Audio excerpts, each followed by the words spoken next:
ए ना बुद्धू, my God, फिर एलियन। यीशु, बड़ा होकर एलियन हंटर बनोगे क्या? मैं अपने पापा की तरह एक एस्ट्रोबायोलॉजिस्ट बनना चाहता हूँ।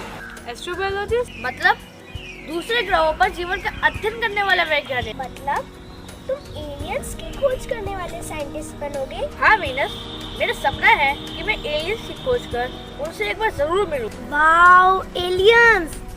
ईशु भैया, मुझे भी मिलवा देना एलियन से। अरे पीहू, अभी तो उनकी तलाश चल रही है, अगर मिल गए तो तुमसे जरूर मिलवा दूंगा। ओके? ईशु, तुम्हारे पापा भी पृथ्वी से दूर ग्रहों पर जीवन की खोज कर रहे हैं ना? हाँ दादा।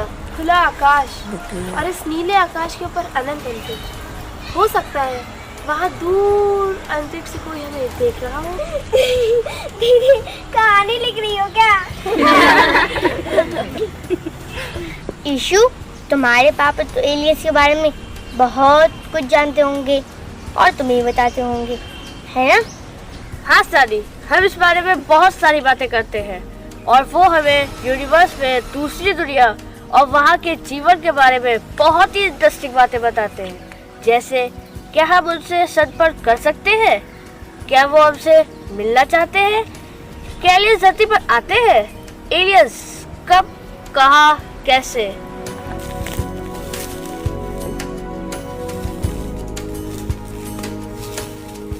अंतरिक्ष में ग्रह, उपग्रह, धूमकेतु, क्षुद्र ग्रह और उल्काओं के अतिरिक्त मंदाकिनियां, पल्सर, ब्लैक होल्स और सबसे अधिक अबूझा काला पदार्थ यानी डार्क मैटर जैसे अवयवों को अपने में समेटे ये अनंत ब्रह्मांड आज भी हमारे लिए अजूबे के समान है। यही अजूबे और भी हैं दूसरे ग्रह के प्राणी यानी एलियंस, जिन्हें ईटी अर्थात एक्स्ट्रा टेरेस्ट्रियल भी कहा जाता है। हजारों साल पहले जब मनुष्य केवल द्वीपों तक ही सीमित था, तब समुद्र के पार भी कहीं धरती हो सकती है उसने सोचा तक नहीं था।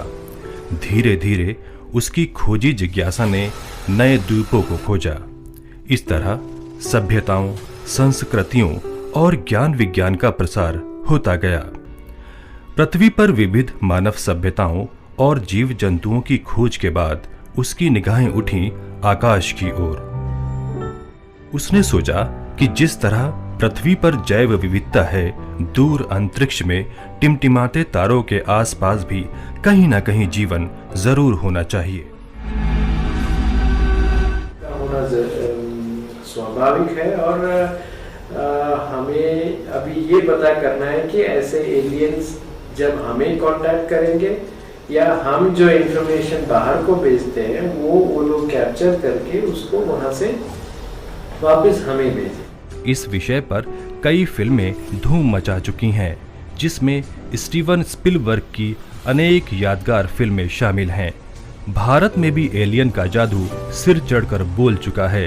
विज्ञान कथाकारों का मानना है कि ऐसी कहानियां हकीकत के काफी करीब हो सकती हैं। जीवन की इस खोज में जो सबसे मूल प्रश्न है मेरे हिसाब से वो ये है कि जीवन है क्या, हम किसे मानते हैं जीवन, और जिसकी चीज़ की हम खोज कर रहे हैं वो है क्या। हम तो अभी ये तक नहीं जानते कि आत्मा क्या होती है, हम खुद कैसे ज़िंदा रहते हैं और क्यों हमारी मृत्यु हो जाती है।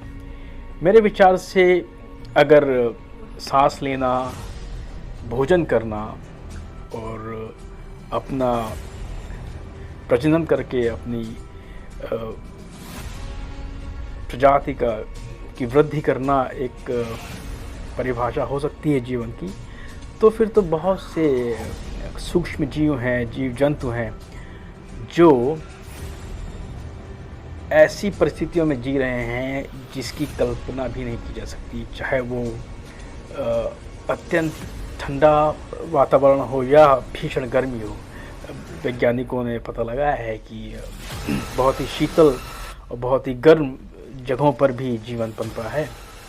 तो क्या हम इस तरह के जीवन की बात कर रहे हैं? अगर हम इस तरह के जीवन की बात कर रहे हैं तो ब्रह्मांड में ऐसी परिस्थितियां तो बहुत सारी हैं अलग अलग ग्रहों पर, बल्कि हमारे अपने सौरमंडल में बहुत से ग्रह हैं जहां पर इस तरह की संभावनाएं हो सकती हैं।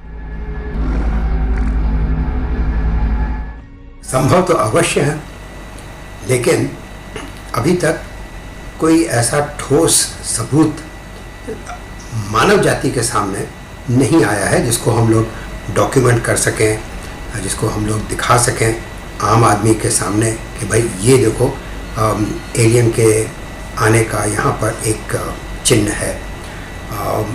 परंतु जैसा कि हम जानते हैं कि हमारे यूनिवर्स में सूर्य के साइज़ के, सूर्य से बड़े, सूर्य से छोटे कई और बहुत स्टार्स हैं, कईयों के साथ उपग्रह ग्रह जुड़े हुए हैं और अवश्य ऐसा वहाँ पर भी कई उसमें वातावरण होगा जहाँ पे जीव हो सकता है, जीवन हो सकता है।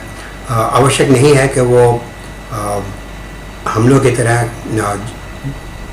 जीव जंतु हों, किसी और प्रकार के भी हो सकते हैं, हम लोग से ज़्यादा बुद्धिमान हो सकते हैं, इंटेलिजेंट हो सकते हैं, इंटेलिजेंट लाइफ हो सकती है। इनका अस्तित्व हो सकता है और हो सकता है वो पृथ्वी पर हों भी और हमारे बीच रह रहे हों, जो कि कल्पना को बिल्कुल नए पंख देता है। मैंने स्वयं विज्ञान कथाएं लिखी हैं जिनमें मैंने एलियंस का प्रयोग किया है। मैं कल्पना करता हूँ जिस तरह हमारी पृथ्वी में, हमारी इस धरती में जीवन का विकास हुआ, ब्रह्मांड के खरबों खरबों सितारों में से न जाने कितनों के ग्रहों में इस तरह से विकास हुआ होगा। कहीं न कहीं ऐसा नहीं हो सकता इतने बड़े ब्रह्मांड में केवल एक पृथ्वी में हुआ। तो जहां भी विकास हुआ होगा वो विकास के विभिन्न स्तरों पर होंगे, उनमें जीवन हो सकता है, बुद्धिमान जीव हो सकते हैं जिन्हें हम एलियन कहते हैं। सामान्यतः हम उन्हें कहते हैं जो जीव सोच समझ सकते हो।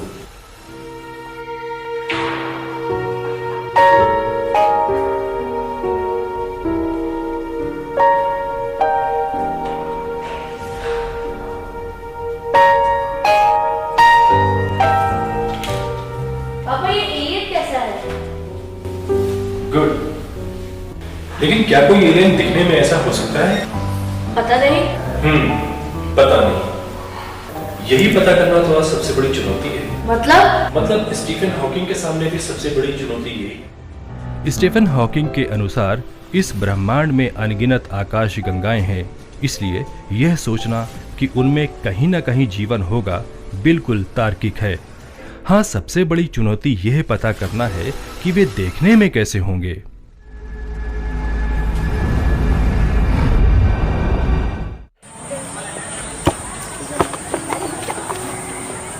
शू, अब क्या करने लगे? ये क्या है? इसमें दूसरे ग्रहों के जीवों के अंश हो सकते हैं। क्या? वो कैसे? You mean alien fossil? कल रात उल्का वर्षा हुई थी। You mean झूठे तारों की बारिश?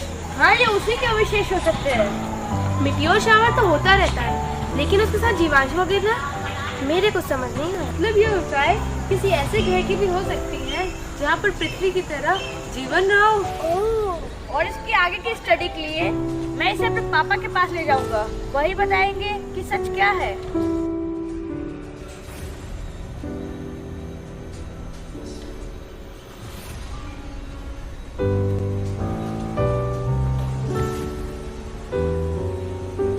पृथ्वी पर जीवन की उत्पत्ति को लेकर बहुत सी वैज्ञानिक अवधारणाएं हैं, लेकिन पृथ्वी पर जीवन की उत्पत्ति से जुड़े तथ्य बहुत रोमांचकारी हैं, बिल्कुल एलियंस के अस्तित्व की तरह। जैव रासायनिक अध्ययनों से पता चलता है कि पृथ्वी पर जीवन के बीज अंतरिक्ष से उल्का पिंडों, क्षुद्र ग्रहों या धूमकेतुओं से लाए गए हैं, अर्थात धरती पर जीवन का आगमन बाह्य अंतरिक्ष से हुआ समझा जाता है।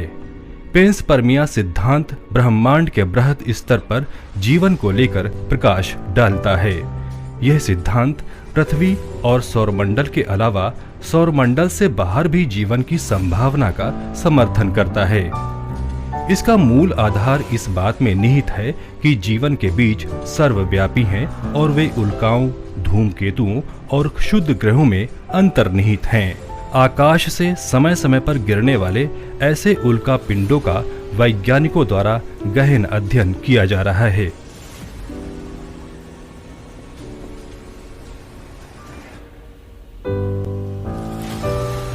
हो सकता है दूसरे ग्रहों पर जीवन हमारी सोच से परे हो और विचित्र जीव जीवन और मृत्यु से अछूते हों। बिल्कुल हमारी पृथ्वी के सूक्ष्म जीव अमीबा और ईस्ट के जीवन की तरह। या उनका जीवन विषाणु की तरह हो सकता है, जिसके लिए जिंदगी और मौत कोई मायने नहीं रखती।